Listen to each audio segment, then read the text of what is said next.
കെട്ടുകഥ, കസേരകളി, കഥകളി. ഭരണം കിട്ടുമോ എന്നറിയില്ല. എന്നാലും കോൺഗ്രസിൽ മുഖ്യമന്ത്രിയാവാനുള്ള കലാപരിപാടികൾ ഉഷാറായി തുടങ്ങിക്കഴിഞ്ഞു. ഇപ്പോൾ പ്രതിച്ഛായയും പിന്തുണയും വർദ്ധിപ്പിക്കുന്ന കാര്യത്തിൽ ചെന്നിത്തലയാണ് മുന്നിൽ നിൽക്കുന്നത്. ചെന്നിത്തല കാര്യങ്ങൾ ഉഷാറാക്കി മുന്നോട്ട് കൊണ്ടുപോവുകയാണ്. നിങ്ങൾക്ക് മനസ്സുണ്ടോ പ്രിയപ്പെട്ടവരെ? ഞാൻ നിങ്ങളോടാ ചോദിക്കുന്നത്, അതിൽ റെഡിയാണോ നിങ്ങൾ? ഞാൻ പോപ്പുലാരിറ്റി ഒന്നുള്ള ഒരാളല്ലേ. റെഡിയാണോ? അതിൻ്റെ പാവപ്പെട്ടവൻ ജനങ്ങൾ തിരഞ്ഞെടുത്തത് കൊണ്ട് ഇങ്ങനെയൊക്കെ ജീവിച്ചു പോകുന്നു എന്നുള്ളതല്ലാതെ. അതാണ് ആവശ്യം. ആരെങ്കിലും പുകഴ്ത്തിയാൽ മുഖ്യമന്ത്രിയാവില്ല. അതിന് കോൺഗ്രസിന് ചില ചിട്ടവട്ടങ്ങളൊക്കെ ഉണ്ട്. ആ പരിപ്പൊന്നും ഇവിടെ വേഗം പോകുന്നില്ല. കോൺഗ്രസ് നിയമസഭാ കക്ഷിയുടെ ഭൂരിപക്ഷം നോക്കണം, ഡൽഹിയുടെ അഭിപ്രായം അറിയണം. അപ്പോൾ ആ തീരുമാനം ഞാൻ പറഞ്ഞില്ല, മല്ലികാർജ്ജുൻ ഖാർഗെയും രാഹുൽ ഗാന്ധി ഉള്ളപ്പോൾ ഇത് ഇവിടെ വെറുതെ ചർച്ച ചെയ്യേണ്ട ഒരാവശ്യമില്ല. ഇഷ്ടംപോലെ പരിപാടികളിൽ ഞങ്ങളെല്ലാവരും പങ്കെടുക്കുന്നുണ്ട്. പരിപാടികളിൽ പങ്കെടുക്കുന്നതിൻ്റെ അടിസ്ഥാനത്തിലല്ലോ പാർട്ടി തീരുമാനങ്ങൾ എടുക്കുന്ന അവരുടെ കഴിഞ്ഞകാല രാഷ്ട്രീയ സംഭാവനകൾ, അവരുടെ പ്രാഗൽഭ്യം, അവരുടെ ജനസമ്മതി. ഞാൻ എല്ലാവരുടെയും കാല് പിടിക്കുകയും നെഞ്ചത്തടിച്ച് കരയും ചെയ്താൽ മനുഷ്യത്വത്തിന്റെ പേരിൽ മനസ്സലിഞ്ഞ് ഇവിടുന്നൊന്നും പോവോ? എല്ലാ സമുദായങ്ങളും കോൺഗ്രസ്സുകാരെ ഇപ്പോൾ സ്വീകരിക്കുന്നത് നല്ല കാര്യമല്ലേ? അത് ഞാൻ പരിപാടി പങ്കെടുത്തത് മന്നം ജയന്തിയുമായി ബന്ധപ്പെട്ട പരിപാടികൾ. ഈ രണ്ടുപേരുടെ കൂട്ടത്തിൽ എന്നെ കൂടി നിങ്ങൾ പെടുത്താത്തതിലാണ് എനിക്ക് സങ്കടം. കാരണം UDF കൺവീനറും ഇതിൻ്റെ ഒരു ഭാഗമല്ലേ.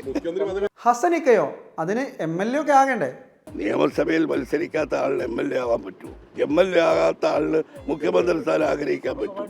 അല്ല, അതൊക്കെ ഇപ്പം പറയേണ്ട മറുപടി അല്ലല്ലോ. അത് നിങ്ങൾ പറഞ്ഞ 3 പേർ മറ്റേ എന്നെക്കുറിച്ച് ആലോചിക്കേണ്ടെന്ന് പറഞ്ഞുകൊണ്ട് മാത്രമേ ഉള്ളൂ. എല്ലാ സമുദായ സംഘടനകളുമായും എനിക്ക് നല്ല ബന്ധം എല്ലാ കാലത്തുമുണ്ട്. പുതിയതല്ല, എല്ലാ കാലത്തും എല്ലാ സംഘടനകളുമായിട്ടും നല്ല ബന്ധം എനിക്കുണ്ട്. നിന്റെ ഈ വൃത്തിയേട്ട കയ്യില് ഇത്രയും ഭാഗ്യം ഒളിഞ്ഞിരിക്കുന്നത് എനിക്ക് ഇപ്പോഴാടാ മനസ്സിലായത്. അതായത് NSS എല്ലാ വർഷവും അവരുടെ പരിപാടികളിൽ വിശിഷ്ടാതിഥികൾ പങ്കെടുപ്പിക്കാറുണ്ട്. അത് മഹാഭൂരിപക്ഷം കോൺഗ്രസ് നേതാക്കളാണ് പങ്കെടുക്കാറ്. VD സതീശൻ ഇതേ കാര്യങ്ങൾ തന്നെയാണ് പറയുന്നത്. കറക്കുന്ന പശുവിനെ കൊടുത്തിട്ട് വിത്തുകാളയെ മേടിച്ചതുപോലെ ആയല്ലോ എൻ്റെ അവസ്ഥ. ഇവിടെ ഗ്രൂപ്പിൻ്റെ ഒരു ചർച്ചയില്ല, പാർട്ടിയെ ശക്തിപ്പെടുത്തുന്ന ചർച്ചയാണ്. ഗ്രൂപ്പിൻ്റെയൊക്കെ കാലഘട്ടം അസ്തമിച്ചു. അതിനൊന്നും ഇനി പ്രസക്തിയില്ല. അതിന് പ്രവർത്തകരെയും കിട്ടില്ല. ഇതൊക്കെ നേതാക്കന്മാർക്ക് ഓരോ സ്ഥാനം കിട്ടാൻ വേണ്ടി ഉണ്ടാക്കിയ സംവിധാനമാണ് ഗ്രൂപ്പിസം എന്ന് എല്ലാവർക്കും മനസ്സിലായിപ്പോൾ. അവനെ അനുസരിപ്പിക്കാൻ ഈ ചെറുവരല് മതി. മുഖ്യമന്ത്രി ചർച്ചയ്ക്കൊന്നും ഇപ്പോൾ ഒരു പ്രസക്തിയില്ല. അപ്പോൾ കോൺഗ്രസ് നേതാക്കളാണ് എല്ലാ വർഷവും വരാറുള്ളത്. അതിൻ്റെ ഭാഗമായിട്ട് ഇത്തവണ രമേശ് ചെന്നിത്തല വന്നു, അത്രയേ ഉള്ളൂ. അല്ലാതെ അത് ആരെങ്കിലും തഴഞ്ഞുകൊണ്ട് പുതിയ ആളെ വിളിച്ചൊന്നുമല്ല. NSSൻ്റെ ഒരു എല്ലാ വർഷത്തെയും, കാരണം ഞാൻ എല്ലാ വർഷവും അതിൽ പങ്കെടുക്കുന്ന ഒരാളാണ്. അതുകൊണ്ട് അതിൻ്റെ ഭാഗമായിട്ടാണ് വന്നത്. അവൻ്റെ അമ്മയുടെ വീടിൻ്റെ തൊട്ടടുത്ത് തന്നെ എൻ്റെ വീട്, എന്നിട്ട് അവൻ എന്നോട് ഇങ്ങനെ പെരുമാറണേ. ഇപ്പോൾ ഗ്രൂപ്പ് കലാപരിപാടികളൊക്കെ അവസാനിപ്പിച്ച് ഭരണം പിടിക്കാനുള്ള കാര്യങ്ങൾ നോക്കാനാണ് മുരളീധരൻ പറയുന്നത്. അതെങ്ങനെ മുരളിയേട്ടാ?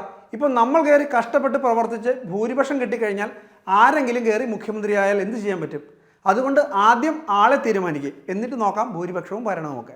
ഞാൻ പറഞ്ഞല്ലേ, മുഖ്യമന്ത്രിയെ തീരുമാനിക്കുന്ന ആദ്യം ഭൂരിപക്ഷം കിട്ടട്ടെ. ഭൂരിപക്ഷം കിട്ടിയിട്ട് വേണ്ടേ മുഖ്യമന്ത്രിയെ തീരുമാനിക്കാൻ. അത് ദേശീയ നേതൃത്വത്തിന് വിട്ടുകൊടുക്കുക. അത് രാഹുൽ ഗാന്ധിയും ഖാർഗെയും കൂടെ തീരുമാനിച്ചോളൂ. ഭൂരിപക്ഷം കിട്ടില്ല എന്നൊരു തോന്നലുണ്ടോ? അത് തോന്നലൊന്നുമില്ല. ഭൂരിപക്ഷം കിട്ടും. അപ്പോൾ ആര് വിചാരിച്ചാലും പിണറായി രക്ഷിക്കാൻ ആർക്കും കഴിയില്ല. കാരണം അത്രയേറെ ഓരോ ദിവസം ശത്രുക്കൾ ഉണ്ടാക്കുന്നുണ്ട്. അതുകൊണ്ട് ഇനി ആര് പിണറായി മുഖ്യമന്ത്രിയായി കാണാൻ ആഗ്രഹിച്ചാലും നടക്കില്ല. എനിക്കതിൽ പറയാനുള്ളത്, സമൂഹത്തിൻ്റെ മുന്നിൽ നമ്മളാരും പരിഹാസ്യരാകരുത് എന്നുള്ളതാണ്. ജാമ്യ ന്യൂനൻ്റെ പ്രത്യേകത രമേശ് ചെന്നിത്തല കഴിഞ്ഞ പ്രാവശ്യം നമ്മളെ പ്രതിപക്ഷ നേതാവ് VD സതീശനായിരുന്നു നമ്മളെ സമ്മേളനത്തിൽ. ഇപ്രാവശ്യം ഞങ്ങൾ രമേശ് ചെന്നിത്തല വിളിച്ചു എന്നുള്ളത് ഒഴിച്ചാൽ വേറെ നിങ്ങളെ കാണുന്ന ഒരു പൊളിറ്റിക്സ് ഇല്ല. ഇത് ചോദിക്കേണ്ടത് ചോദിക്കേണ്ട സമയത്ത് ചോദിക്കേണ്ട രീതിയിൽ ചോദിച്ചാൽ ആരും തരും റഹ്മാൻ. പക്ഷേ ചോദിക്കാൻ പഠിക്കണം. 1.5 കൊല്ലം കഴിഞ്ഞ് നടക്കാൻ പോകുന്ന നിയമസഭാ തെരഞ്ഞെടുപ്പിൽ ഞങ്ങൾക്ക് ഭൂരിപക്ഷം കിട്ടിയാൽ വളരെ പ്രഗത്ഭരായ ജനസമ്മതരായ ഒരു നേതാവിന് കോൺഗ്രസ് ഹൈക്കമാൻഡ് കോൺഗ്രസിൽ നയിക്കാൻ തരും.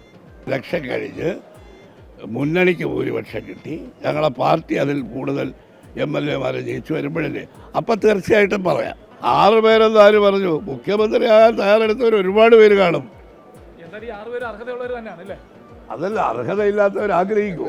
എന്റെ രാഷ്ട്രീയ ഭാവിയെ കരുതിക്കൂട്ടി തേജോധം ചെയ്യാനുള്ള നിങ്ങളുടെ ശ്രമം ഉണ്ടല്ലോ, അത് നടക്കട്ടെ. തൽക്കാലം ഞാൻ ഇവിടെ പറയുന്നു. കഥകളി.